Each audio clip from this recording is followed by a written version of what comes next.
बहुत देश हैं जो ट्रंप के आने से नर्वस हैं, चिंतित हैं मल्टीपल एंगल्स को लेकर के। भारत लकीली फॉर्चुनेटली उस स्थिति में बिल्कुल नहीं है। भारत इस समय एक बहुत ही कन्वीनियंट पोजीशन में है with regards to America.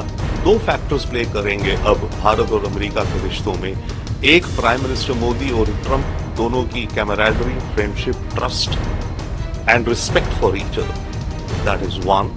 And secondly, Bharat आज की दुनिया में कहाँ है और अमेरिका कहाँ है। भारत आज की दुनिया में एक सबसे बड़ी पॉपुलेशन का देश है, एक सबसे बड़ी इमर्जिंग मार्केट है, मिलिट्री माइट है और विश्व पटल में भारत की आवाज को अब सीरियसली सुना जाता है। अगर अमेरिका है, डेफिनेटली वो भी आज की तारीख में सुपर पावर ही है दुनिया का, और हम दोनों देशों के इंटरेस्ट बहुत ही म्यूचुअल और कॉमन है। मिनिस्टर जयशंकर ने जो बात कही है, उन्होंने एग्जैक्टली ऑन द टारगेट बात करी है। बहुत देश हैं जो ट्रंप के आने से नर्वस हैं, चिंतित हैं मल्टीपल एंगल्स को लेकर के। भारत लकीली फॉर्चुनेटली उस स्थिति में बिल्कुल नहीं है। भारत इस समय एक बहुत ही कन्वीनियंट पोजीशन में है विद रिगार्ड्स टू अमेरिका। हां, ट्रंप जो कदम उठाएंगे जो दुनिया भर के लिए वैलिड होंगे, जैसे वो कह रहे हैं कि सारे इंपोर्ट्स पे 10% इंपोर्ट ड्यूटी लगा देंगे, उसके चलते हमें भी इफेक्ट होगा, पर वो पूरी दुनिया को हो रहा है, राइट। उन छोटी या कुछ चीजों के अलावा बिग पिक्चर में भारत और अमेरिका के दोनों के इंटरेस्ट और संबंध बहुत ही घनिष्ठ और स्ट्रेटेजिक हो गए हैं। दो फैक्टर्स प्ले करेंगे अब भारत और अमेरिका के रिश्तों में। एक, प्राइम मिनिस्टर मोदी और ट्रंप दोनों की camaraderie, friendship, trust and respect for each other, that is one.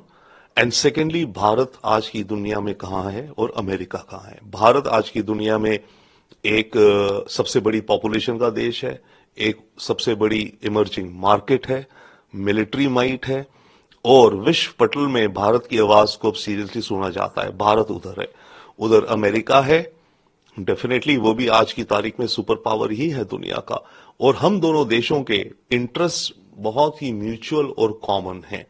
हां, बायलैटरल रिश्तों में कुछ ऊंच नीच छोटी मोटी होती रहेंगी दोनों देशों के बीच में, जो कि डिपेंड करता है, हर देश का अपना नेशनल इंटरेस्ट होता है उसको लेके। बट हम दोनों देश, अगर आज का वर्ल्ड ऑर्डर देखा जाए, इसमें सबसे आई थिंक दोनों रिलायबल और स्ट्रांग पार्टनर्स उभरते हुए दिख रहे हैं दुनिया में। मोदी का जो 1 पॉइंट प्रोग्राम था, peace plan, stop the war in Ukraine, जिसमें राउंड 1 पीएम मोदी कर चुके हैं already consultations, Putin, Zelensky, Biden, फिर जेलेंस्की अगेन न्यूयॉर्क, फिर वापस इंडिया, फिर ब्रिक्स में पुतिन। तो एक राउंड ऑफ वार्ता पीएम मोदी कर चुके हैं ऑन द पीस प्लान। अब वक्त आ गया प्राइम मिनिस्टर मोदी के round 2 of discussions of this peace plan.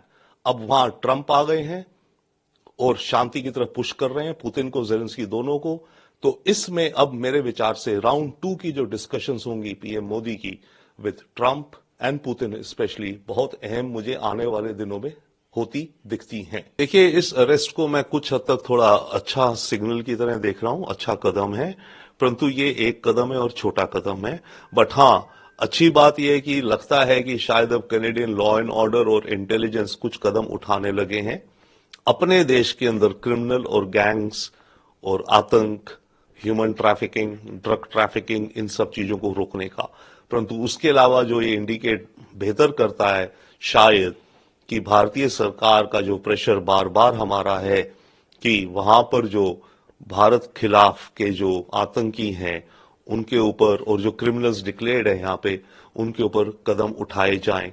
तो एक छोटा सा कदम दिखता है उस डायरेक्शन में। हम होप ये कर सकते हैं कि आने वाले दिनों में हमें इस तरह की और रिपोर्ट्स आए कनाडा से कि कनाडियन सरकार एक्शन ले रही है।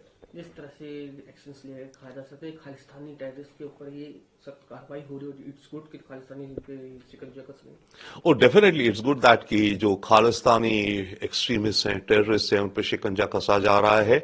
पर मैं वही कह रहा हूं कि अभी हमें जल्दी है कहना। हम ये देखना चाहेंगे कि कनाडियन सरकार और कदम उठाए। काफी और इंडिविजुअल्स हैं जिनके खिलाफ केसेस हैं, जिनके खिलाफ भारत ने एविडेंस भी दे रखी है, और रिपीटेडली हम कनाडा से रिक्वेस्ट कर रहे हैं कि उनको, उनके खिलाफ कदम उठाए जाएं और उनको कानून के दायरे में लाया जाए।